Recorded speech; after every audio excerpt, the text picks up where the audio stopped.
Nitol tata মাই TV সংলাপে আপনাদের সবাইকে স্বাগত। আপনাদের সঙ্গে রয়েছি আমি প্যাট্রিক ডিকোস্তা। এবং আজকে আমরা যে বিষয়টি নিয়ে কথা বলতে চাই, আমরা জানি যে ইতোমধ্যে কোভিড মহামারীর জন্য সবাই প্রায় ঘরবন্দি, এবং এই ঘরবন্দি থাকা অবস্থাতেই বিভিন্ন ভাবে অপরাধে জড়িয়ে যাচ্ছে। অনেকে প্রযুক্তির অপব্যবহার এবং অনেকেই বিভিন্ন পন্থায় অপরাধের সঙ্গে জড়িয়ে পড়ছে, যা সামাজিক অবক্ষয় ডেকে নিয়ে আসছে বলে অনেকে মনে করছেন। আমরা এই বিষয়টি নিয়ে কথা বলার জন্য আজকে যাদের সঙ্গে সংযুক্ত হয়েছি সাবেক IGP A K M Shahidul Haque আপনার সঙ্গে, এবং আমরা এখন এই মুহূর্তে সংযুক্ত রয়েছি ঢাকা বিশ্ববিদ্যালয়ের সমাজ বিজ্ঞান বিভাগের সাবেক চেয়ারম্যান অধ্যাপক ডক্টর নেহাল করিম আপনার সঙ্গে, এবং আমাদের সঙ্গে এই মুহূর্তে সংযুক্ত রয়েছেন ঢাকা বিশ্ববিদ্যালয়ের অপরাধ বিজ্ঞান বিভাগের চেয়ারম্যান খন্দকার ফারজানা রহমান আপনার সঙ্গে। আপনাদের তিনজনকেই স্বাগত জানাই। আমি যে বিষয়টি বলছিলাম যে আমাদের সময়ের সাথে আসলে অপরাধের ধরন পাল্টাচ্ছে, এবং এই অপরাধের ধরন পাল্টানোর সঙ্গে সঙ্গে অনেক তরুণ প্রজন্ম যারা রয়েছেন, যারা এখন ঠিক এই মুহূর্তে যাদের বিশ্ববিদ্যালয় বা স্কুল কলেজ বন্ধ রয়েছে, তারা অনেকেই জড়িয়ে পড়ছেন নানা অপরাধে এবং ভিন্ন ভাবে বহুমাত্রিক একটা রূপ আনছেন অপরাধ জগতে। আমরা প্রথমে ম্যাডামের কাছে জানতে চাই যে এই যে অবস্থা, যে অবস্থার মধ্যে আমরা যে ক্রান্তিকাল, একটা করোনা মহামারীর মধ্যে যে ক্রান্তিকাল আমরা অতিক্রম করছি, এর মধ্যে আসলে এই অপরাধ নতুন করে আমাদের মধ্যে একটা জ্বালা বা আমাদের জন্য একটা যন্ত্রণার কারণ হচ্ছে কিনা। জি, ধন্যবাদ। আপনি প্রশ্নটি যদি শুধুমাত্র বিশ্ববিদ্যালয়ের ছাত্রছাত্রী বা এই বয়সী আমি ছাত্রছাত্রীদের সার্বিক ভাবেই বলছি। সার্বিকভাবে, আচ্ছা আচ্ছা, আমি যতটুকু বুঝতে পারছি রিসেন্ট যে ঘটনাগুলো আমরা দেখছি, যে প্রতারণা, একই সাথে বিভিন্ন ধরনের নেশা জাতীয় দ্রব্য নিজের পজেশনে রাখা, এবং আমরা দেখছি যে খুব উঠতি বয়সী যাদের বয়স খুব অল্প, এই ধরনের মানুষরা আসলে এখন খুব অপরাধে জড়িয়ে যাচ্ছে। অনেকগুলো কারণ তো আছে তার মধ্যে। প্যান্ডেমিক বা করোনা তো একটা বিষয়ই, কারণ সামাজিক ভাবেই কিন্তু আমরা এই অপরাধগুলো, যেটাকে আমরা অপরচুনিটি ইফেক্ট বলি, যে অপরচুনিটি তৈরি হচ্ছে অপরাধ করার। যারা বাসায় বসে আছে, অপরাধীরাও কিন্তু বাসায় বসে থেকে অপরাধ করছে, যার ফলে সাইবার ক্রাইম কিন্তু অনেক বেড়ে গেছে। দেখবেন ইনডোর ইনডোর ক্রাইম গুলো বেড়ে গেছে। আর রিসেন্ট আমরা যেগুলো দেখলাম প্রতারণার বিষয়, একজন তো মাত্র 35 বছর বয়সে ব্রিগেডিয়ার জেনারেল হয়ে গেছেন, কখনো কখনো চিকিৎসা বিজ্ঞানী হয়ে গেছেন। এই প্রতারণা গুলো কিন্তু অনেক বছর ধরে আমাদের সমাজ ব্যবস্থায় আছে, তবে সেগুলো প্রতারণার ধরন পাল্টাচ্ছে। যেমন এই ঘটনাগুলো যদি দেখি, বা একজন ব্যক্তি যিনি একটা বড় দলের উপকমিটিতে ছিলেন, এবং তিনিও বিভিন্ন ধরনের প্রতারণার সাথে সংযুক্ত ছিলেন। তো বিষয়টি হচ্ছে, দেখুন, যারা প্রতারণা করছে কোনো কোনো সময় ব্যক্তিগত জায়গা থেকে করছে, আবার কোনো কোনো সময় রাজনৈতিক কাঠামোর ভিতর থেকে করছে। এবং আমরা অনেক সময় দেখি যারা রাজনৈতিক কাঠামোর ভিতর থেকে অপরাধ করে বা এই ধরনের প্রতারণা দুর্নীতিতে সংযুক্ত থাকে, তারা কিন্তু কোনো না কোনো সময় কোনো না কোনো রাজনৈতিক ক্ষমতাধারী ব্যক্তির দ্বারা পেট্রোনাইজড হয়। আর যিনি উপকমিটিতে ছিলেন, নিশ্চয়ই কেউ না কেউ তাকে সেখানে এনেছেন। অনেক ত্যাগী নেতা কিন্তু রয়েছেন, অনেক আদর্শ ধরে রাখার মতো আদর্শ ধারণকারী অনেক নেতা কিন্তু আমাদের বাংলাদেশে আছে, যারা কিন্তু এই ধরনের শো অফ, বা আমি বলবো যে একদম প্রথম সারির যে প্রচারণা, সেখানে কিন্তু তারা আসেন না। সুতরাং মানে এই একই তো সমাজ ব্যবস্থা একটা পরিবর্তন হচ্ছে, একটা ট্রান্সফরমেশন হচ্ছে, তার মধ্যে প্যান্ডেমিক এবং একই সাথে ক্ষমতাশালী বা যারা প্রতিপত্তিশালী, তাদের এক ধরনের রাজনীতিকরণ আমরা বিভিন্ন প্রতিষ্ঠানে দেখেছি। আর শিক্ষা প্রতিষ্ঠানেও দেখছি, রাজনৈতিক প্রতিষ্ঠানগুলোতে তো দেখছি, সামাজিক প্রতিষ্ঠানগুলোতেও দেখছি। সুতরাং এই রাজনীতিকরণ জায়গায় যদি যোগ্য মানুষকে, যারা মেধাবী মানুষকে, যারা ত্যাগী মানুষকে, তাদের যদি সবসময় পেট্রোনাইজ করা হয়, তাহলে কিন্তু এই ধরনের মানুষগুলো কাঠামোর ভিতরে থেকে, ক্ষমতার কাঠামোর ভিতরে থেকে অপরাধ কম করবে। আর যারা ব্যক্তিগত জায়গা থেকে করেন, অবশ্যই কিছু তো এনভায়রনমেন্টাল ফ্যাক্টর রয়েছে যে একটা মানুষকে ব্যক্তিগতভাবে অপরাধী তৈরি করে। আমি যদি এই চিকিৎসা বিজ্ঞানী, নামধারী চিকিৎসা বিজ্ঞানী যার কথা আসলে আলোচনা করছি, তার কথা যদি মনে করি, দেখবেন শো অফ করার একটা টেন্ডেন্সি কিন্তু আমাদের সাইকোলজিক্যাল যে স্টেট অফ মাইন্ড, সেখানে কিন্তু সব সময় রয়েছে। আমি যে জিনিসটি হতে পারিনি, সেই জিনিসটা আমি শো অফ করছি, আমি প্রমাণ করছি। এবং আধুনিক যুগে তো সোশ্যাল মিডিয়াতে যেভাবে আমরা আসলে ডিপেন্ডেন্ট হয়ে যাচ্ছি, এবং সোশ্যাল মিডিয়া কিন্তু একটা মাধ্যম হয়ে দাঁড়িয়েছে আমার পার্সোনালিটিতে শো অফ করার জন্য। এটা আমি মনে করি সম্পূর্ণভাবে শো অফ করা এবং প্রতারণার মাধ্যমে এই যে বিভিন্ন ধরনের প্রতিষ্ঠান গজিয়ে উঠেছে, এবং সেখান থেকে তিনি বিভিন্ন প্রতিষ্ঠানের নামে সার্টিফিকেট নিচ্ছেন এবং দিচ্ছেন, এটা কিন্তু সম্পূর্ণটাই প্রতারণার একটা অংশ। এবং এটা যেহেতু ব্যক্তিগত জায়গা থেকে, আমি মনে করি তার মানসিক স্টেট, মানসিক হেলথ ইস্যুও হয়তো একটা বড় প্রবলেম ছিল, যেটা হয়তো সে কখনো অ্যাড্রেস করেনি। সুতরাং বিভিন্ন কারণে আসলে অপরাধগুলো ঘটছে। আর মাদক, অ্যালকোহল, এটা তো অনেক বছর ধরে এটা নিয়ে আমরা কথা বলছি, এবং সেটা কিন্তু করাপশন যারা করে তারা কিন্তু কোনো না কোনো ভাবে, আমরা দেখেছি যখন আপনার হাতে কাছে অর্থ আসে, যে অর্থের আসলে কোনো লিগ্যাল বেসিস নাই, সে অর্থ দিয়ে তো আপনি মাদক নিবেনই, সে অর্থ নিয়ে দিয়ে তো আপনি যা ইচ্ছে তাই করবেনই। সুতরাং সেটা আমার মনে হয় এই আপনার করাপশন, প্রতারণা, সেগুলোর জন্যই আসলে এই মানুষের কাছে মাদক পাওয়া গেছে বা তারা মাদক রাখছে। ম্যাডাম, আপনি আমাদের সঙ্গে থাকুন, আমরা আপনার সঙ্গে আবার যুক্ত হচ্ছি। আমরা একটু কথা বলতে চাই এ কে এম শহীদুল হক আপনার সঙ্গে। আপনি একটু যদি বলেন যে এই যে আমরা অপরাধের যে ধরনের কথা বলছি, বিভিন্ন ম্যাডাম বেশ কিছু ধরনের কথা বলছেন। আমরা এখন দেখছি যে আগে যেমন শুধুমাত্র অপরাধীরা বা চিহ্নিত অপরাধীদের এক ধরনের অপরাধ প্রবণতা ছিল, কিন্তু এখন আমরা দেখছি বিভিন্ন শ্রেণী পেশার মানুষের মধ্যে অপরাধ প্রবণতা ঢুকে যাচ্ছে। এটা কেন আসলে, কেন এই ধরনের ডাইভার্সিটি, কেন প্রায় সমাজের প্রায় সকল স্তরে অপরাধ ছড়িয়ে পড়ছে প্রবণতাটা? আচ্ছা, আপনাকে ধন্যবাদ। এখন ফারজানা ম্যাডাম তো যে কথাগুলি বললেন, তার মধ্যে আপনার প্রশ্ন অনেক জবাব আছে। কিন্তু এখন কেন এই সমস্ত অপরাধগুলি বাড়ছে, সেটা কোনো একটি প্রশ্নের জবাব একটি উত্তরে পাওয়া যাবে না। এই ধরনের অপরাধগুলি এই বাংলাদেশে সাইবার ক্রাইম ব্যতীত এগুলি বাংলাদেশে প্রাচীন সনাতন আমল থেকে আছে, যে ট্রেডিশনাল ক্রাইম। নতুন সংযোজন হয়েছে আপনার সাইবার ক্রাইম। মানে প্রতারণা বলেন, মাদক বলেন, এইগুলি কিন্তু আমাদের দেশে সনাতনী অপরাধ। চুরি, ডাকাতি, ছিনতাই, এইগুলি কিন্তু সেই সনাতনী অপরাধে, এবং বাংলাদেশ পেনাল কোডেও কিন্তু এই সমস্ত অপরাধের কথা আছে। পেনাল কোড তো সৃষ্টি হয়েছে 1898 সালে। তারপরেও কিন্তু ওই সময়ও, তার আগে থেকে এই অপরাধগুলি ছিল। এখন এই নতুন যে সাইবার ক্রাইম, সোশ্যাল মিডিয়া বলেন, প্রযুক্তি বলেন, তথ্য প্রযুক্তি বলেন, এইগুলির কারণে এখন ঘরে বসে আপনি মাদক আনা যায়, ঘরে বসে প্রতারণা করা যায়, ঘরে বসে জুয়া খেলা যায়, অনলাইন জুয়া খেলা যায়, বিটকয়েনের মধ্যে জুয়া খেলা যায়। মানুষের নানান ভাবে যে সার্টিফিকেট তৈরি করে, নিজেরাই ঘরে বসে সার্টিফিকেট তৈরি করতে পারে প্রতারণার মাধ্যমে। কাজে এইগুলি তো সাইবার ক্রাইম হলো নতুন সংযোজন আপনার অপরাধের। এইটা বন্ধ করা আমি মনে করি খুব কঠিন ব্যাপার। বাংলাদেশ পুলিশের অনেকগুলি সাইবার ক্রাইম কন্ট্রোল ইউনিট আছে, প্রত্যেক ডিএমপিতে আছে, পুলিশ হেডকোয়ার্টার আছে, সিআইডিতে আছে, এসবিতে আছে, এটিইউ এন্টি টেররিজম ইউনিটে আছে। তারা অনেক চেষ্টা করতেছে, কিন্তু চেষ্টা করলেও কিন্তু এগুলি পুরোপুরি দমন করা অত্যন্ত কঠিন ব্যাপার। যে সমস্ত কমপ্লেন পায় সেগুলি যদি বাংলাদেশ থেকে ইনিশিয়েট হয়ে থাকে, বাংলাদেশে যদি সেই পারপিট্রেটররা যদি বাংলাদেশে অবস্থান করে, তাহলে তারা হয়তো অনেক সময় চেষ্টা করে পারে আইডেন্টিফাই করতে, কিন্তু বাংলাদেশের বাহির থেকে করলে সেগুলি করার কোনো উপায়ই নেই, করতে পারে না। এই সুযোগটাই আপনি দেখেন যে টিকটক করে, যে টিকটক এর মাধ্যমে যে মেয়েদেরকে প্রলোভন দিয়ে তাদেরকে পাচার করা এবং তাদেরকে পার্শ্ববর্তী দেশে নিয়ে অনৈতিক কাজ ব্যবহার করা, এগুলি কিন্তু এই যদি সোশ্যাল মিডিয়া না থাকতো, যদি এই সমস্ত সাইবার ক্রাইম সুযোগ না থাকতো, তাহলে কিন্তু হতো না। আগে যেগুলি পার্সন টু পার্সন কন্ট্যাক্টের মাধ্যমে হতো, পার্সন পার্সন কন্ট্যাক্টের মাধ্যমে করাটাই কঠিন ব্যাপার।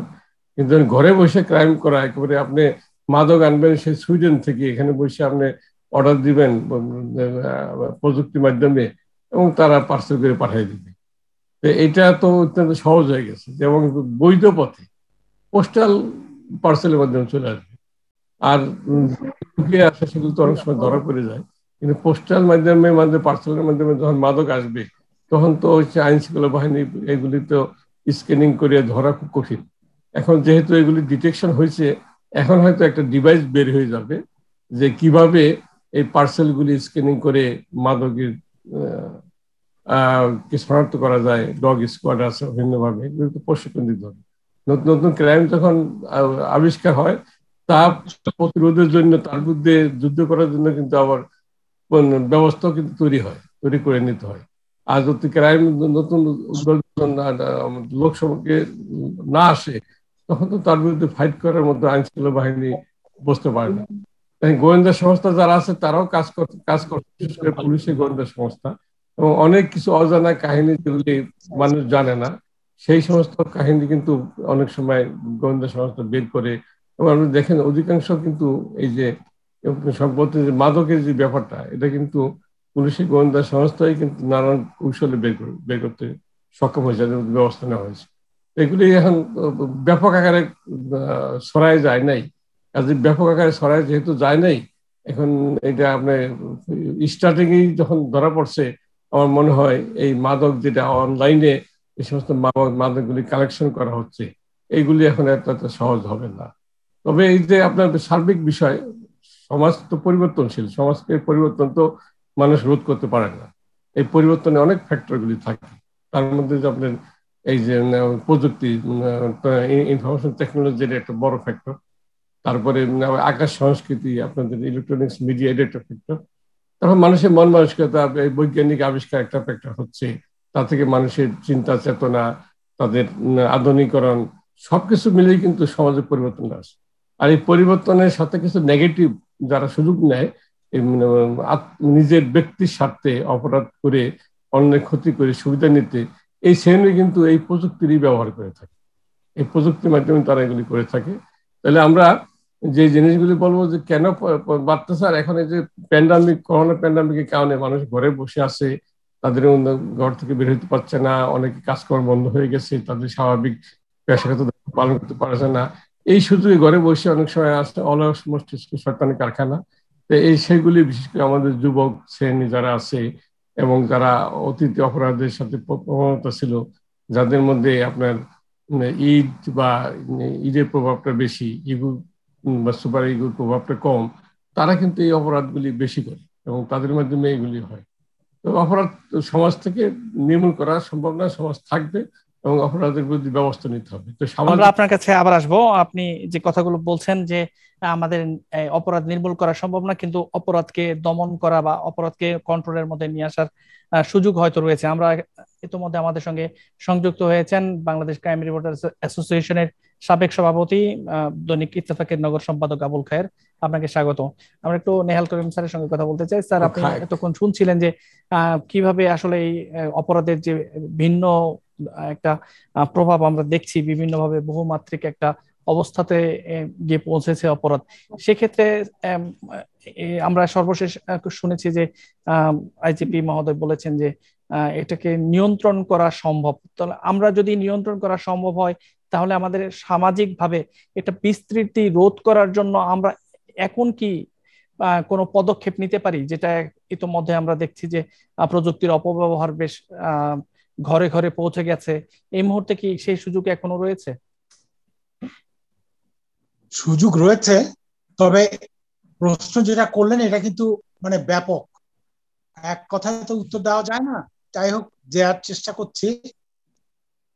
এখন আমরা বিজ্ঞান প্রযুক্তির উন্নতির শীর্ষে অবস্থান করছি, সঙ্গত কারণে অনেক সুবিধা পাচ্ছি, তেমনি কিছু অসুবিধাও আসছে ক্ষেত্র বিশেষে। এখন এই যে যে অসুবিধাগুলো আসছে, এটা কিন্তু ঘরে ঘরে আসছে না, সব সমাজে আসছে না, কিছু কিছু ঘরে আসছে, কিছু কিছু সমাজে আসছে। তো এখন এগুলিকে নিয়ন্ত্রণ করতে গেলে তো আইনের শাসন দরকার। এখন আইনের শাসন করতে গেলে তো আইন শৃঙ্খলা রক্ষাকারী প্রতিষ্ঠানের যে সীমাবদ্ধতা আছে আমাদের দেশে বর্তমানে, সেটা দূরীভূত করতে হবে। সেই সাথে রাজনৈতিক প্রভাব মুক্ত করতে হবে। তাহলে কিছু হ্রাস করা সম্ভব হবে। যেটা নাকি এর আগে শহীদুল সাহেব বললেন যে নির্মূল করা যাবে না, আমি ওনার সাথে একমত, নির্মূল করা যাবে না, বাট ইউ ক্যান রিডিউস ইট। তো এগুলো করতে গেলে প্রথমত হচ্ছে আইনের শাসন থাকতে হবে, দ্বিতীয়ত হচ্ছে আইন শৃঙ্খলা রক্ষাকারী প্রতিষ্ঠানের কে সহজ সরল ভাবে তাদের মতন করে কাজ করতে দিতে হবে। কোন মানে এক কথা বলতে গেলে প্রভাব মুক্ত থাকতে হবে, কোন রাজনৈতিক হস্তক্ষেপ যাতে না থাকে, তাইলে এগুলো হবে। আর এখন এটা যেটা হচ্ছে, বিশেষ করে এখন যা দেখছি আমরা, সামনে কিন্তু আরো বেশি দেখব। কারণ এই মহামারীর কারণে বা প্যান্ডেমিকের কারণে এই যে তরুণরা যারা ঘরে বসে আছে এবং সেই সাথে যারা নাকি খুব আর্থিক অনটনের মধ্যে আছে, তাদের তো বেঁচে থাকতে হবে, কিছু না কিছু করতে হবে। সেই কারণে এটা কিন্তু একদম আরো ব্যাপক আকারে আগামীতে দেখা যাবে।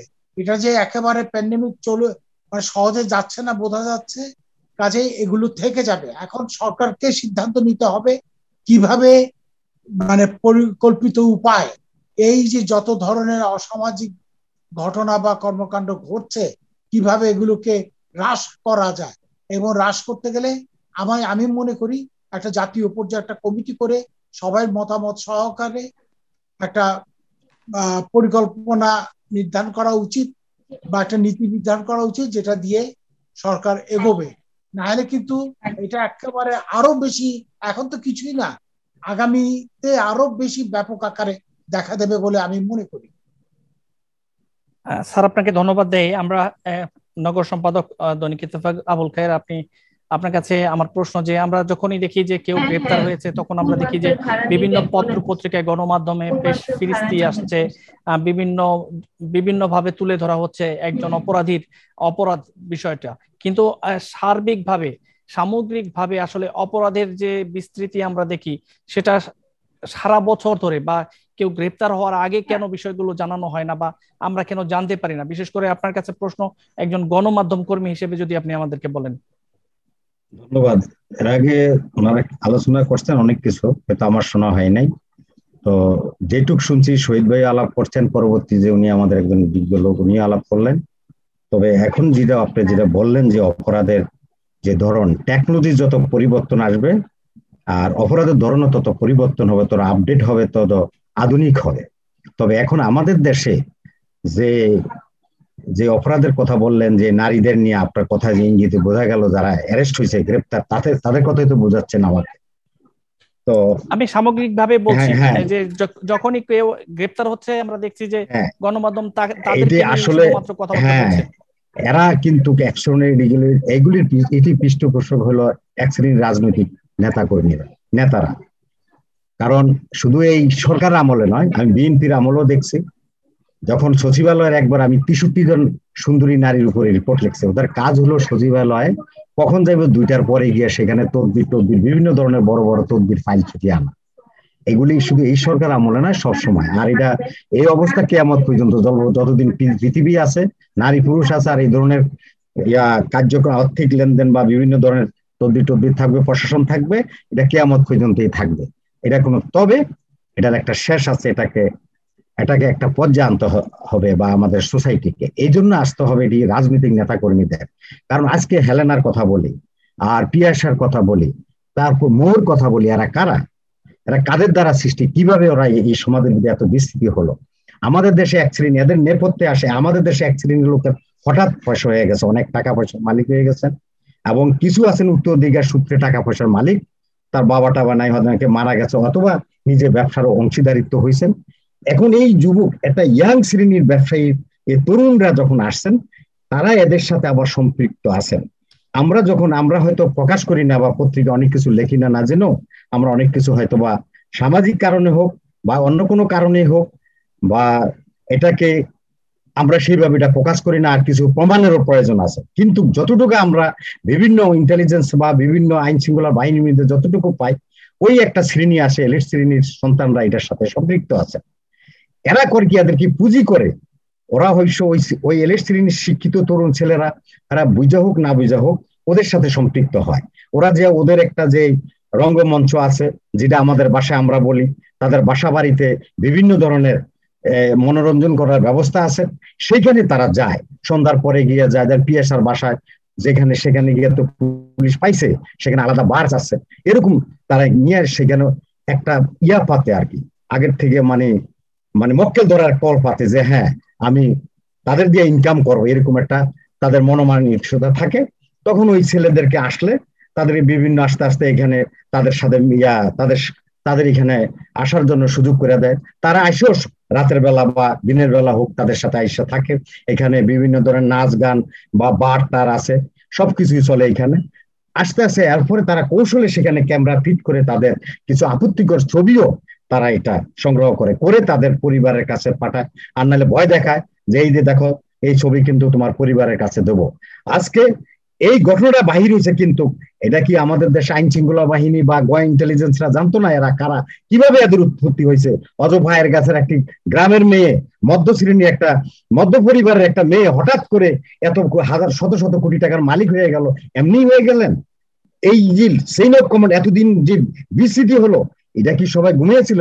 কেউ না কেউ নেটওয়ার্কে জানতেন, কিন্তু তারাও সেটা সেইখানে কারা এটার সাথে জড়িত? এটা তো ছোটখাটো বা আমার মতন আর এরকম সাধারণ পরিবারের আমরা যারা চাকরিজীবী তারার মতন না। এখানে বড় বড় লোকজন যাদের টাকা, অবৈধ টাকা বা ঘুষখোর যারা কোটি কোটি টাকা ইনকাম করে তাদের টাকা, অথবা যারা বড় বড় ডাক লিডার, স্মাগলার, তারা সেখানে যায়, তাদের মাধ্যমে তাদের শুধুই ঢাকা মহানগরী বা নগর না, শুধু এটা শুধু কেন্দ্রিক না, এটা বিভিন্ন বিভাগীয় শহরে আছেন এবং জেলা শহরও আছেন, এখন উপজেলা শহর আছেন। এখন আমাদের অবস্থা আমরা আপনার কাছ থেকে শুনবো। আমরা একটা ছোট্ট বিরতিতে যাব। দর্শক আমাদের সঙ্গে থাকুন, ফিরছি একটু পর।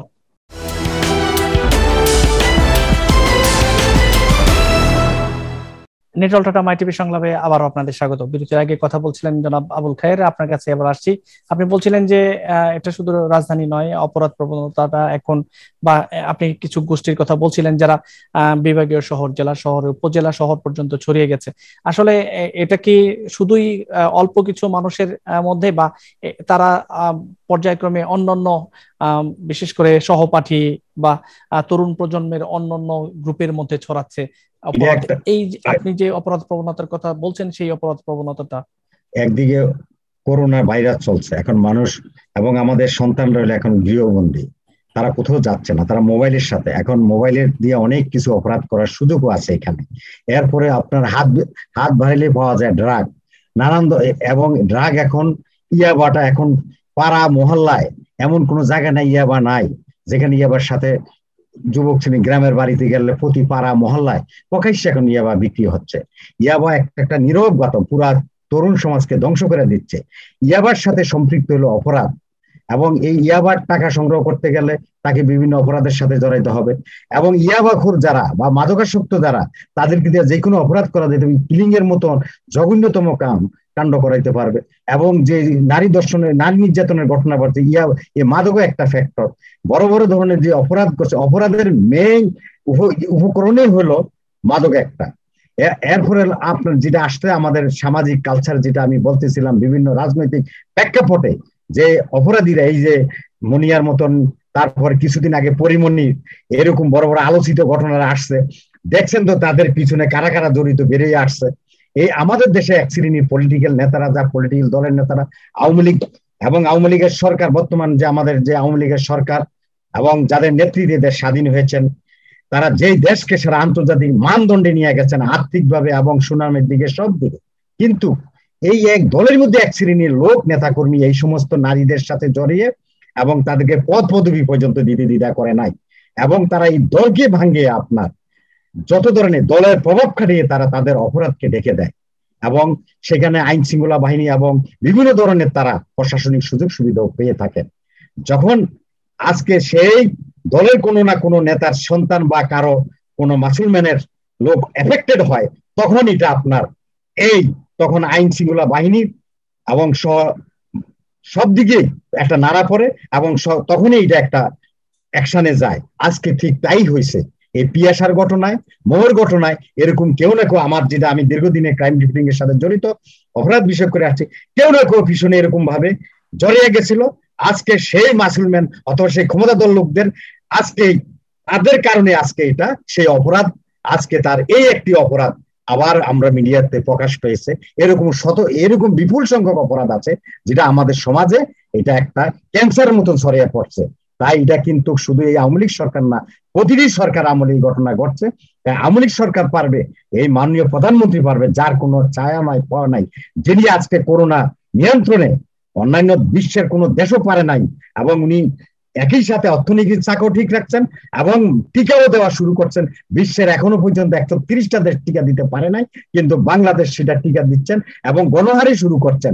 ওনার যে সফলতা আজকে এই আন্তর্জাতিক পরিমণ্ডলে এই সমস্ত বইপুর সংগঠনের পৃষ্ঠপোষক যে নেতারা, তাদের কারণে তা ওনার মতন একটি সুনামধন্য সরকার প্রধানের সুনামও ক্ষুণ্ণ হচ্ছে এবং আওয়ামী লীগ সরকারের মান সম্মান ক্ষুণ্ণ হচ্ছে। তা আমি আশা করি এই আওয়ামী লীগের যারা ত্যাগী নেতা কর্মীরা আছেন তারা যাতে করে এটা কেউ পৃষ্ঠপোষকতা হইতে পারে না, এবং এটি সমাজ থেকে এই সমস্ত অপরাধ দূর করতে হলে আইন শৃঙ্খলার পাশাপাশি সামাজিক আন্দোলন গড়ে তুলতে হবে রাজনৈতিক এবং জনপ্রতিনিধিদের মাধ্যমে, এবং সেখানে সমাজপতি এবং যারা ধর্মগুরু আছেন সব দলের ধর্মের নেতা আসতে হবে এটার সাথে জড়িয়ে এই সমস্ত সামাজিক আন্দোলন প্রতিরোধ গড়ে তুলতে হবে এলাকা এলাকা। তাইলে আমাদের অপরাধ দমন সহজ হবে এবং আমাদের আইন শৃঙ্খলা বাহিনীরও তাদেরকে সহযোগিতা করতে পারবে, এবং সমাজে এই সমস্ত আন্দোলন অপরাধের বিস্তৃতি ঘটবে না, যার সন্তান তাকেই সে রক্ষা করতে পারবে। এর দিকে আন্দোলন শুরু করতে হবে। আপনাকে ধন্যবাদ দেই। আপনি যে প্রস্তাব দিয়েছেন, আমি একটু নেহাল করিম স্যারের সঙ্গে কথা বলতে চাই। সামাজিক আন্দোলনের কথা বলছিলেন জনাব বাবুল খায়ের। আপনার কাছে প্রশ্ন স্যার, যে আপনি আগে বলছিলেন যে এটা নিয়ন্ত্রণ করা সম্ভব, অপরাধকে আমরা অবশ্যই একটা পর্যায়ে নিয়ে আসতে পারি। এই যে সামাজিক আন্দোলনের কথা, এই সামাজিক আন্দোলনের কথা বারবার আমরা বলছি, বারবার এটা গড়ে তোলার চেষ্টা করছি, কিন্তু সামাজিক আন্দোলন না হয়ে অন্য পথে আমরা তরুণ প্রজন্মকে দেখছি কেন? শুনেন, কথা অনেক মানে এখানে যারা আলোচক আছেন তারা তাদের অবস্থান থেকে আলোচনা করেছেন, অনেক কিছু উঠে এসছে। মূল কথা হচ্ছে যে আপনাকে দেখতে হবে রাষ্ট্রের ব্যবস্থাপনাটা কিরকম। রাষ্ট্রের ব্যবস্থাপনা কি জনকল্যাণমুখী নাকি অন্যদিক? আমাদের রাষ্ট্রের তো ব্যবস্থাপনা হচ্ছে পুঁজিবাদের কে সংরক্ষণ করা, পুঁজিবাদের ধারক বাহক এক হিসেবে। এখানে জনগণের কল্যাণ কোথায় কি হবে না হবে যা বলে মুখ ভরা গাল ভরা বুলি বলে, এগুলি তো একটাও বাস্তবায়িত হবে না। আমি হলপ করে বলতে পারি আগামী 10 বছরও বাংলাদেশে আইন শৃঙ্খলা পরিস্থিতি কোনো বদলাবে না, কখনো না। আমাদের মধ্যে তো চাটুকারিতা এবং কি বলে তোষামতকারী এবং সুবিধাভোগীরা বসে আছে, তারাই সবকিছু নিয়ন্ত্রণ করছে। এই যে যেসব মহিলাদেরকে নিয়ে কথা হচ্ছে 2-3 দিন মিডিয়াতে, আরো হবে, এগুলি কি আইন শৃঙ্খলা রক্ষাকারী প্রতিষ্ঠানের লোকরা জানে না? সব জানে, আমরা জানি, তারা জানে না। যেহেতু এখানে ভাগ বাটোয়ারার গন্ড মানে মানে অমিল হয়েছে বলেই ধরপাকড় হয়েছে, নাইলে তো হতো না। এগুলো সবাই জানে, সবাই নখদর্পণে আছে কোথায় কি হচ্ছে না হচ্ছে, কোথায় ক্যাসিনো, কোথায় এই ইয়াবা টিয়াবা এখন চাইলে পাওয়া যায়। আমদানি কারা করে? তাদেরকে ধরে না। এইসব ওই দোকানদারকে ধরে কোনো লাভ হবে? এটা তো বুঝতে হবে। যারা আমদানি করে তাদেরকে ধরে না, যারা মাথা তাদেরকে আজ পর্যন্ত দেখাতে পারবে বাংলাদেশ সরকার কোনো একটা মাথাকে ধরেছে? যে ইম্পোর্ট করে, যে আনে, যে ঢোকায়, যে মার্কেটিং করে, যে রাস্তায় ফেরি করে, তাদের ধরতে কোনো লাভ নেই। সে তো জীবন বাঁচার তাগিদে করে, অবশ্য জীবন বাঁচার তাগিদে সবাই করে। এখানে কতগুলি জিনিস বুঝতে হবে। আমাদের পরিকল্পনায় কিছু ভুল আছে, আমাদের নীতিতে ভুল আছে। আমরা মুখে বলি কিন্তু আমরা কার্যত করি না। এমনি কথায় কথায় বলে Bangladesh one day will become Singapore, জীবনও হবে না। আমাদের মধ্যে মানে বোধ শক্তি কাজ করে না, নীতি কাজ করে না, নৈতিকতা কাজ করে না, মূল্যবোধ কাজ করে না। একেবারে বলে গেলাম হয়ে গেল, হবে না। আমি হলপ করে বলছি আগামী 10 বছরও বাংলাদেশের আইন শৃঙ্খলা পরিস্থিতি উন্নতি হবে না। হ্যাঁ, সবসময় সরকারের কাছে কিছু লোক সুবিধা পাবে, তারা বহাল তবিতে থাকবে। It doesn't mean that the whole nation will have the benefit, এটাও বুঝতে হবে। আমি কি বোঝাতে পারলাম? স্যার, প্রশ্ন যে সামাজিক আন্দোলনের মাধ্যমে আমরা কি করছি? আমার প্রশ্ন হচ্ছে যে এই আমরা যে আন্দোলনের কথা বলছি সেটা কি আমরা গড়ে তুলতে পারছি কিনা, বা আমাদের অন্তরায়টা কোথায়? ইয়েস, সামাজিক আন্দোলন করতে গেলে একটা জাতীয় পর্যায়ে কমিটি করতে হবে, সেটা প্রথমেই বলছি। জাতীয় পর্যায়ে কমিটি করলে বিভিন্ন দলমত থেকে আসলে তারা কিছু সবাই সাজেশন দেবে, সবাই প্রস্তাবনা দেবে, তার থেকে জিসটা নিয়ে তখন একটা পরিকল্পনা করতে হবে, তাইলে হবে। সামাজিক আন্দোলন তো এমনি হবে না।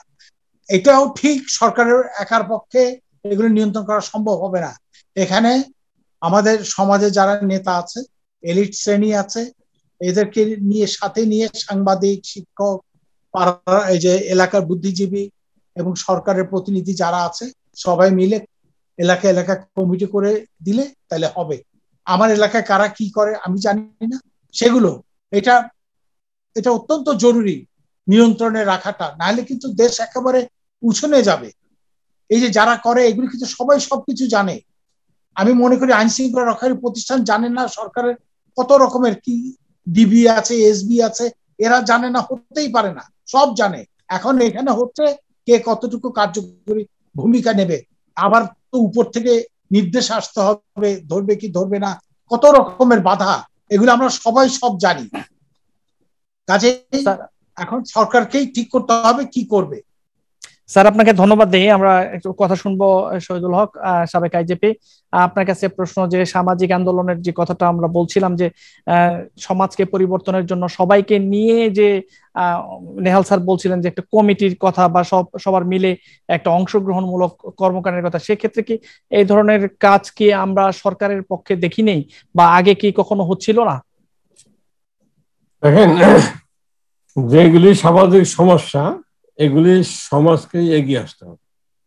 যে সমস্যাগুলি ব্যাপকভাবে সমাজের প্রত্যেকটা ব্যক্তিকে ক্ষতিগ্রস্ত করে, প্রত্যেকটা ব্যক্তির জন্য একটি কনসার্ন, উদ্বিগ্ন উৎকণ্ঠা জায়গা হয়ে দাঁড়ায়, সেখানে সমাজকেই কিন্তু এগিয়ে আসতে হবে। এখন সমাজ বলতে আপনাকে এই জিনিসটা পরিবার থেকে শুরু করতে হবে। কারণ আপনার সন্তান, আমার সন্তান যাতে বিপথে না যায়, তারা যাতে কোনো অপরাধের সাথে জড়ায় না পড়ে, তারা তো অনৈতিক কাজ জড়ায় না পড়ে, এটা প্রাথমিকভাবে দেখার দায়িত্ব কিন্তু পিতামাতা। সন্তানের চরিত্র গঠন করা, তাদের মন মানসিকতা তৈরি করা, এইগুলির দায়িত্ব প্রথম যেই শিক্ষা প্রতিষ্ঠান পরিবার, তাদের থেকে এটা কিন্তু আসতে হবে। যেই পরিবার অত্যন্ত সতর্ক তার ছেলে মেয়েকে সঠিক করে রাখবে, যে বাবা মা অত্যন্ত প্রথম থেকেই সতর্ক ছেলে মেয়েকে ঠিক মতো রাখবে, সেই পরিবারের সন্তানরা খুব কমই কিন্তু বিপথে যায়। এখন যদি পরিবার পিতা মাতা যদি সব ছেড়ে দেয় তাদের কাছে, বিশেষ করে যারা চাকরিজীবী, যারা পয়সার পিছিয়ে ঘুরে, ব্যবসা করে, সংসারে খবর রাখে না, ঘরের খবর রাখে না, তাদের ছেলে মেয়ে অধিকাংশই কিন্তু বিপথে চলে যায়। তাদের মধ্যে ফ্রাস্ট্রেশন আছে, তাদের মধ্যে নানা রকম ব্যাড অ্যাসোসিয়েশন তৈরি হয়, তারাই খারাপই হয়। এখন এই আপনি পরিবার থেকে শুরু করবেন, তারপর এই পরিবারের ছেলেটা যখন সমাজে যাবে, এই সমাজে একটা পরিচ্ছন্ন সমাজ ব্যবস্থা থাকতে হবে। তারপর শিক্ষা প্রতিষ্ঠান যাবে, শিক্ষা প্রতিষ্ঠান তো নৈতিকতা শিক্ষা দিবে, শিক্ষকরা আদর্শ হবে, শিক্ষকরা প্রত্যেকটা আচরণে, প্রত্যেকটা কাজে তারা আদর্শ হবে, এবং তাদের যেন শিক্ষার্থী যারা অনুসরণ করে। কিন্তু এই ক্ষেত্রে আমরা দেখেছি শিক্ষক যারা থাকেন, আপনি উচ্চ শিক্ষা প্রতিষ্ঠান থেকে আরম্ভ করে সব ক্ষেত্রে কিন্তু অবক্ষয় আছে, শিক্ষকদের মধ্যে অবক্ষয় আছে। এই অবক্ষয়ের কারণে এমনকি আমরা দেখেন যে বিশ্ববিদ্যালয়ে রাজনীতি ঢুকছে, এবং প্রত্যেকটা বিশ্ববিদ্যালয় কিন্তু এই রাজনীতির কারণে যে তারা সঠিকভাবে যোগ্য লোক শিক্ষক হবে সেখানে ব্যত্যয় ঘটাচ্ছে, এবং রাজনীতি লেজুর ভিত্তি করতে গিয়ে তাদের মধ্যে নানা রকম একটা অহমিকা, আধিপত্য বিস্তার অন্যদের বসে তৈরি হয়েছে, যার কারণে যে মূল্যবোধ যেটা বলবো আমরা, আদর্শের জায়গাটা অনেকটা দুর্বল হয়ে গেছে। এটা একেবারে সর্বক্ষেত্রে, শুধু শিক্ষা প্রতিষ্ঠান, এভরি সেক্টরে এটা দুর্বল হয়ে গেছে। তাহলে সেই দুর্বলের জায়গাটা যদি আমরা এখন থেকে আমরা ধর্মীয় শিক্ষক যারা, তাদের মধ্যেও কিন্তু অবক্ষয় হচ্ছে। মসজিদে ইমাম যদি ধর্ষণ মামলা আসামি হয়ে যায়, মসজিদ ইমাম যদি মার্ডার কেসে আসামি হয়ে যাচ্ছে, যারা শিক্ষা দেয়, একজন আলেম যখন ওয়াজ করে লম্বা কত কথা কোরআন হাদিসের কথা বলেন, এবং সে যদি গোপনে আরো 2-3টা ওয়াইফ রাখে, তা এইগুলি তো নৈতিকতা অবক্ষয়। কাজে নৈতিকতা অবক্ষয় শুধু আমি যুবকদের কিন্তু বলি না, সকল সেক্টরে হয়েছে। তখন এখান থেকে বের হয়ে আসতে হলে এখন এই যে আমরা সুশীল চর্চা করা, শিষ্টাচারের চর্চা করা, নৈতিকতার চর্চা করা, এইগুলি সমাজ থেকে, পরিবার থেকে আসতে হবে। এছাড়া কোনো উপায় নেই। প্রতিষ্ঠা, শিক্ষা প্রতিষ্ঠা আসতে হবে, এছাড়া শুধু আপনি সরকারের দোষ দিলে হবে না। নেহাল সাহেব যে কথা বললেন যে বাংলাদেশ জীবনে উন্নতি হবে না সিঙ্গাপুরের মতো, এইভাবে আমি চিন্তা করি না। আমরা অবশ্যই আশাবাদী, এই দেশ যেভাবে এগিয়ে যাচ্ছে বিগত 12 বছরে মাননীয় প্রধানমন্ত্রীর নেতৃত্বে যেভাবে দেশ এগিয়ে গেছে, বিশ্ব সমাজ একটা অবস্থানে নিয়ে গেছে, আমাদের এই অগ্রযাত্রা, দুর্বল অগ্রযাত্রা থামানোর কোনো সুযোগ নেই। এটা অবশ্যই এটা উন্নতি শিখরে পৌঁছাবে, সেটা আমি আশাবাদী। নেহাল বাজারে বলছে ওনার নিজস্ব কথা, এটা কিন্তু বাস্তবতা না। আর আপনার নৈতিকতার বিষয়টা কিন্তু প্রত্যেকটা ব্যক্তির মধ্যে থাকতে হবে, কথা না, আপনি অন্তরে বিশ্বাস করতে হবে, এবং আপনার কাজে প্রতিফলন হতে হবে। মুখে মুখে আমি ভালো ভালো কথা বললাম, বক্তৃতা দিলাম, আর আমার অন্তরালে অন্য একটা চেহারা, তাহলে তো এই যে হিপোক্রেসি দেওয়া এটা হবে না। এখন সমাজের সব অপরাধ আইন শৃঙ্খলা বাহিনী জানে, এটাও ঠিক না, সবকিছু তাদের নজরে থাকে না, আর অনেক কিছু থাকে। কিন্তু অনেক ক্ষেত্রে কিছু সামাজিক অপরাধ আছে, সেইগুলি যদি অন্য কেউ ক্ষতিগ্রস্ত না হয়, যদি কোনো অভিযোগ পাওয়া না যায়, তাহলে কিন্তু আইন শৃঙ্খলা বাহিনী ডিস্টার্ব করে না। সিভিল রাইট আছে, তো সিভিল রাইটকে ডিস্টার্ব করা উচিত না। যখনই একটা অভিযোগ আসে তখনই আইন শৃঙ্খলা বাহিনী সেটা দিকে যায়। এখন আপনি মদ রাখবেন আপনার বাসায়, আপনি যদি মদ খাওয়ার লাইসেন্স আপনাকে মাদক দ্রব্য নিয়ন্ত্রণ অধিদপ্তর দিয়ে থাকি, তাহলে মদ খেতে পারেন, মদ রাখতে পারেন। এখন যদি আমার কাছে অভিযোগ হয় যে অমুক বাড়িতে অনেক মদ আছে, সেই অভিযোগটা হলে তো পুলিশ অভিযোগের ভিত্তি ছাড় যাবে না। পুলিশ অভিযোগ পেলে যাবে, তখন দেখবে আসলে তার কি বৈধতা আছে কিনা, তার সার্টিফিকেট আছে কিনা, পারমিট আছে কিনা, তারপর দেখবে। কাজে আমরা কথায় কথায় মানুষের বাড়িতে ঢুকবো, কথায় কথায় মানুষকে ডিস্টার্ব করবে, এটা একটা সভ্য জগতে সভ্য দেশ হইতে পারে না, পুলিশ রাষ্ট্র হইতে পারে না। আর গুরুতর অপরাধ আর সামাজিক অপরাধের মধ্যে পার্থক্য আছে। সামাজিক অপরাধের ব্যাপারে সব ক্ষেত্রে পুলিশ কোনো ভূমিকা নিতে পারে না। সেগুলির জন্য আপনার সমাজকে আগে আসতে হবে এবং সমাজের যারা ক্ষতিগ্রস্ত, যারা ভিকটিম হবে, তাদেরকে এগিয়ে আসতে হবে আইন শৃঙ্খলা বাহিনীর কাছে অভিযোগ নিয়ে। অভিযোগ নিয়ে আসার পর যদি আইন শৃঙ্খলা বাহিনী রিয়েক্ট না করে, আইনগত ব্যবস্থা না নেয়, তখন তার দায়িত্ব আইন শৃঙ্খলা বাহিনীর কাছে চলে আসে। সম্প্রতি যে ঘটনাগুলি ঘটেছে সেগুলি জানি না, এগুলি নিয়ে আলোচনা করতে চাই না। এগুলো আমার কাছে একটা সিলি ব্যাপার মনে হয়।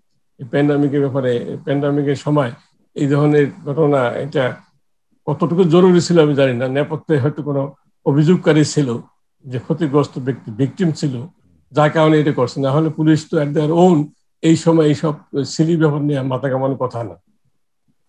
আপনাকে অনেক অশেষ ধন্যবাদ জানাই এবং আমরা সর্বশেষ কথা বলতে চাই সাবেক অপরাধ বিজ্ঞান বিভাগের চেয়ারম্যান খন্দকার ফারজানা রহমান, আপনার সঙ্গে ম্যাডাম একটু আপনার কাছে জানতে চাই, একটু ব্যতিক্রমী আসলে বিষয়টা আমি জানতে চাচ্ছি যে আমরা যে কোভিড এর মধ্য দিয়ে যাচ্ছি, যে প্যান্ডামিক আমাদের প্রত্যেক দিনের কার্যক্রমকে ব্যাহত করছে, আমরা বিভিন্নভাবে আসলে ঘরবন্দি হয়ে যাচ্ছি। এই সময় যে অপরাধগুলো হচ্ছে, আমার প্রশ্ন ম্যাডাম যে এই সময়ে কি আমাদের একটা বড় ধরনের গবেষণা থাকা উচিত কিনা, কিংবা আমাদের কেউ রাখছে কিনা, থাকছে কিনা, যে আমাদের অপরাধের ধরন, তারপর জীবন জীবিকা বিভিন্ন কিছু নিয়ে গবেষণার যে বিষয়টি, সেটা কি হচ্ছে কিনা বা করা এখন উচিত কিনা, যেটা আমাদের নেক্সট যারা আমাদের পরবর্তী প্রজন্ম তারা উপকৃত হবে। জি জি, ধন্যবাদ। খুবই গুরুত্বপূর্ণ একটা বিষয়, কারণ আমাদের সমাজ যখন পরিবর্তন হয়, পরিবর্তনগুলো কেন হচ্ছে, কিভাবে হচ্ছে এবং সেটার ফলাফল কি, সেটা যদি আমরা খুব ম্যাসিভ আকারে জানতে চাই, তাহলে কিন্তু গবেষণার আসলে কোনো বিকল্প নেই। আমরা বিশ্বের বিভিন্ন দেশে কিন্তু দেখেছি করোনা নিয়ে তারা অনেক কাজ করছে, গবেষণার জন্য কোটি কোটি টাকা সেখানে বরাদ্দ দিচ্ছে, সরকার সেখানে ইনভেস্ট করছে। কারণ এই ইনভেস্টমেন্টের কিন্তু আপনার অবশ্যই একটা ফলাফল আছে, যে আপনি যখন করোনার কেন হচ্ছে বা করোনার এই ইফেক্ট গুলো নিয়ে আলোচনা করবেন, ভবিষ্যতে যদি এরকম ধরনের কোনো প্যান্ডেমিক হয়, তখন সরকারের পলিসি মেকিং এ কিন্তু এই গবেষণা লব্ধ যে জ্ঞানটা সেটা কিন্তু ব্যবহৃত হবে। আমাদের দেশে আসলে সত্যি কথা সেইভাবে ওই মানে গবেষণা করার জন্য আলাদা আসলে ফান্ডের সুযোগটা খুবই কম। আমাদের ঢাকা ইউনিভার্সিটির কথা যদি বলি বা অন্যান্য পাবলিক ইউনিভার্সিটিতে খুব লিমিটেড অর্থে কিন্তু গবেষণা করার সুযোগ রয়েছে, খুব লিমিটেড অর্থে। এবং একই সাথে কিন্তু অন্যান্য সরকারের বিভিন্ন বা অঙ্গ সংস্থাগুলো কিন্তু গবেষণা করে থাকে। সামাজিক গবেষণা পরিষদ রয়েছে প্ল্যানিং কমিশনের আন্ডারে, প্ল্যানিং মিনিস্ট্রির আন্ডারে। এছাড়া কিন্তু ইউজিসিও আপনার বিভিন্ন ধরনের গবেষণা করে। শহীদ ভাই নিশ্চয়ই বলতে পারবেন, আমাদের পুলিশ হেডকোয়ার্টার তাদের নিজস্ব গবেষণার সুযোগ রয়েছে, ডিএমপি রয়েছে, এরকম বিভিন্ন সংস্থা কিন্তু গবেষণা করে থাকে। আমাদের বাংলাদেশ পুলিশের যে স্ট্যাটিস্টিক্স রয়েছে তাতে কিন্তু বোঝা যায় যে আমাদের এই গত দেড় বছরে কি কি ধরনের অপরাধগুলো কিন্তু বেড়েছে। যদি আমরা চিন্তা করি তাহলে সবচেয়ে বড় যে অপরাধটি বেড়েছে সেটা হচ্ছে সাইবার ক্রাইম। সাইবার কিন্তু ম্যাসিভ আকারে বেড়েছে। এছাড়াও কিন্তু আপনার ডোমেস্টিক ভায়োলেন্সের বিভিন্ন আপনার রূপ আমরা দেখতে পেয়েছি, ভায়োলেন্স এগেইনস্ট উইমেন বেড়েছে। এছাড়াও কিন্তু দেখবেন যে চুরি, ডাকাতি, এই ধরনের অর্গানাইজড ক্রাইম গুলো বেড়েছে। এবং একই সাথে দেখছি আমরা গবাদি পশু চুরি, এটাও কিন্তু গ্রামে গঞ্জে প্রচন্ড রকম বেড়ে গেছে। সুতরাং কিছু অপরাধ তো অবশ্যই বেড়েছে, এবং কিছু অপরাধ যেগুলো বেড়েছে সেগুলো একটা ডিফারেন্ট প্যাটার্নে বেড়েছে। পরিবারের মধ্যে যে দ্বন্দ্ব, পারিবারিক যে সংঘাত কলহ, সেটা বেড়েছে। আপনি দেখবেন যে একজন মা তার মেয়েকে মেরে ফেলছে, একজন বাবা তার ছেলেকে মেরে ফেলছে, বা ছেলে তার বাবাকে মারছে। এই যে বিষয়গুলো, সেগুলো কিন্তু আমরা মনে করি যে প্যান্ডেমিকের যে ওয়েভটা, সেটার কারণে হয়েছে। এবং এটা শুধুমাত্র বাংলাদেশে না, বিশ্বের যে কোনো দেশে আসলে যখন কোনো মহামারী, দুর্যোগ হয়, দুর্ভিক্ষ হয়, সেটা কিন্তু অবশ্যই মানুষের অপরাধ করার প্রবণতার উপরে একটি ভূমিকা অবশ্যই রাখে। একই সাথে কিন্তু দেখবেন যে গ্যাং ক্রাইম গুলো বেড়েছে। যারা আসলে আপনার উঠতি বয়সী, তাদের যেহেতু আসলে অন্য কোনো কাজ করার সুযোগটা এখন নেই, ফিজিক্যাল ইন্টারাকশনের জায়গাটা খুবই লিমিটেড, এবং তাদেরকে আমরা যেহেতু কোনো অল্টারনেটিভ মোড অফ এন্টারটেনমেন্ট দিতে পারছি না, তারা বিভিন্ন ধরনের ভায়োলেন্ট ক্রাইমের সাথে আসলে যুক্ত হচ্ছে। মাদক তো আমি মনে করি যে বিভিন্ন ভাবে আসলে মাদক কেনা বেচা, মানে কেনা বেচা হচ্ছে এই প্যান্ডেমিকের মধ্যে। কখনো দেখলাম যে আপনার কফিনের মধ্যে মাদক নিয়ে যাওয়া হচ্ছে এক জায়গা থেকে আরেক জায়গায়, শুকনো মরিচের ভিতরে। এবং একই সাথে যেটা এলএসডি, নতুন একটা মাদক কিন্তু আমরা প্যান্ডেমিকের মধ্যে দেখলাম যে বাংলাদেশে প্রবেশ করেছে, এবং একটি শ্রেণীর হাতে। এটা এখন আসলে যেটা হচ্ছে যে সবার হাতে তো এখনো এলএসডি যাওয়ার মতো সেই পরিমাণ অর্থনৈতিক সক্ষমতা নেই অনেকেরই। তো একটা নির্দিষ্ট শ্রেণীর হাতে এলএসডি কিন্তু খুবই অ্যাভেলেবেল হয়ে গিয়েছে। সুতরাং আলটিমেটলি কিন্তু প্যান্ডেমিকের একটা বড় ইফেক্ট আমাদের এই অপরাধ প্রবণতা বা অপরাধমূলক যে কার্যকলাপ, সেটার মধ্যে পড়েছে। এবং যেহেতু প্যান্ডেমিকের সময় অপরাধগুলো ডিফারেন্টলি হচ্ছে, ডিফারেন্ট প্যাটার্নে হচ্ছে, আমি মনে করি ক্রাইম প্রিভেনশন স্ট্র্যাটেজিও আসলে প্যান্ডেমিককে মাথায় রেখেই করা উচিত। আমরা সাধারণ সময়ে যেভাবে অপরাধ দমন করতাম, সেই ল এনফোর্সমেন্ট এজেন্সি যদি সেই আগের সেই প্যাটার্ন নিয়ে অপরাধ দমন করার চেষ্টা করে, আমার মনে হয় সেই ক্ষেত্রে পুরোপুরি হবে না। সামাজিক যে প্রতিষ্ঠানগুলো রয়েছে তাদের ইনভলভমেন্ট বাড়াতে হবে, এবং একই সাথে রাজনৈতিক স্বচ্ছতা নিশ্চিত করতে হবে, জবাবদিহিতার একটা রাজনীতি আমাদের মধ্যে তৈরি করতে হবে, বিচারহীনতার সংস্কৃতি দূর করতে হবে। অনেকগুলো বিষয় আসলে একত্রে কাজ করলে আমার মনে হয় যে অপরাধমূলক কর্মকাণ্ড আমরা অনেকটুকু কমিয়ে আনতে পারবো।